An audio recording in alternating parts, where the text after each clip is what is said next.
Oi, eu sou a Grazi e esse é o Que Esperar do livro de Esdras. Antes de começar a falar sobre o 15º livro da Bíblia, gostaria de fazer um convite para que você conheça um pouco mais o nosso canal. O God Made Simple foi criado com o objetivo de difundir o estudo da Bíblia e o relacionamento com Deus.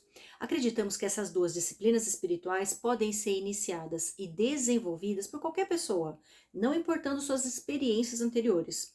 Não se trata de seguir nenhuma religião, mas sim de adotar um estilo de vida no qual a busca pela sabedoria e o aprimoramento pessoal contínuo fazem parte dos objetivos que se deseja alcançar. Bem no início do canal, publicamos alguns vídeos com dúvidas que podem ajudar a esclarecer essas duas disciplinas espirituais. Em agosto de 2024, iniciamos o nosso devocional diário, chamado 15 Minutos com a Bíblia. Nele fazemos a leitura de cada livro, versículo por versículo, e adicionamos algumas interpretações e comentários que visam tornar os ensinamentos mais aplicáveis na nossa vida cotidiana.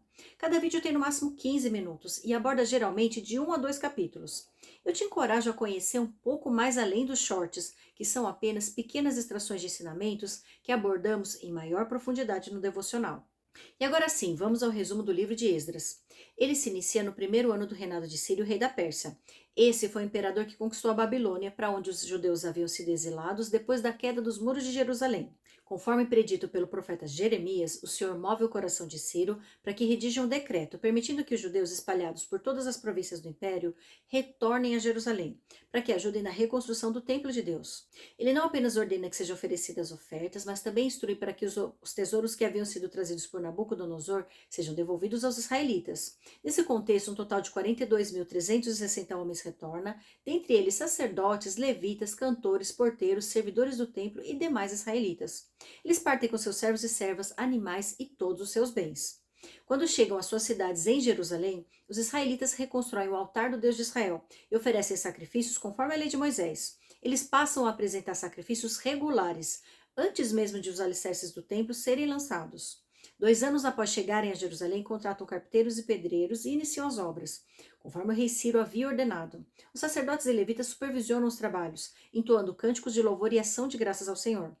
Quando os povos ao redor percebem que os israelitas estão reconstruindo o templo, se aproximam para também ajudar na obra. Mas eles os rejeitam, afirmando que apenas os israelitas haviam sido autorizados por Ciro. Os inimigos sentem inveja do projeto e passam a desanimar e a amedrontar o povo para que não continuem a construção. Chegam a pagar funcionários para se opor ao povo e frustrar seus planos. Essa oposição se mantém durante todo o reinado de Ciro e Dario. No início do reinado de Xerxes, os inimigos apresentam uma acusação perante o rei. E no reinado de Artaxerxes, alguns homens oriundos de povos exilados ao oeste do Eufrates escrevem uma carta ao rei, informando que os judeus estavam reconstruindo Jerusalém e que isso significaria que não mais lhe pagariam tributo se concluíssem a obra.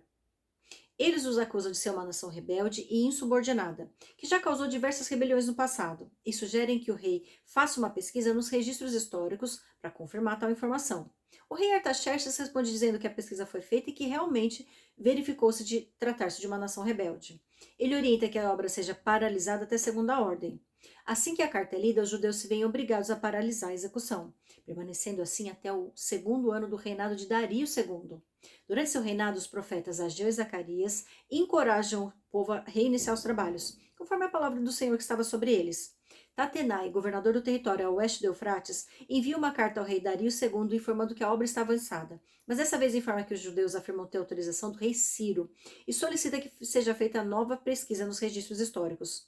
Dario ordena que a pesquisa seja feita e encontra o rolo na cidade de Equibatana, no qual confirma a ordem dada por Ciro durante seu reinado. Dario ordena então que a obra seja executada com recursos da tesouraria real e que os animais e demais recursos para os sacrifícios sejam custeados pelo povo do território a oeste do Eufrates. Ele ainda proíbe que seja cobrado qualquer tributo de qualquer homem que esteja envolvido com os trabalhos no templo de Deus. No 6º ano do reinado de Dario, a construção é finalizada e todo o povo se reúne para a cerimônia de dedicação do templo.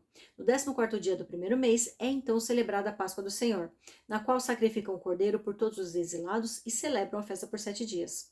Depois disso, durante o reinado de Artaxerxes II, um homem chamado Esdras, descendente de Arão, conhecedor da lei do Senhor, recebe do rei a incumbência de ir a Jerusalém para fazer uma investigação a respeito da lei que está em suas mãos.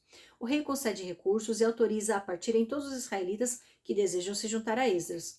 É então descrita a lista dos homens que partem para Jerusalém, e é mencionada a maneira como ele junta os homens junto ao canal de Ahava, para se prepararem para a longa viagem. Durante 3 dias eles se jejuam e se humilham diante do Senhor, pedindo proteção, para que não sejam afligidos durante a jornada.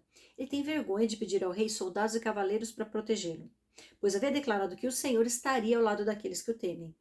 Esdras pesa o ouro, a prata e todos os tesouros na frente das autoridades antes de partir. Eles partem para Jerusalém, onde chegam em segurança. Depois de descansarem por 3 dias, vão ao templo e pesam todos os tesouros e os entregam aos responsáveis. Depois disso, os líderes dizem a Esdras que todo o povo havia pecado ao se casar com mulheres estrangeiras. Ele fica profundamente estarrecido, rasga suas vestes e se lamenta. Depois ora ao Senhor confessando o pecado e a culpa do povo. Enquanto Esdras ora, Secanias sugere que as mulheres e filhos sejam mandados de volta. Esdras concorda e faz uma proclamação em toda Jerusalém e Benjamim para que o povo se reúna em uma assembleia solene. Em 3 dias, todos se reúnem e é acordado que assumiriam o compromisso de despedir suas esposas estrangeiras e seus filhos.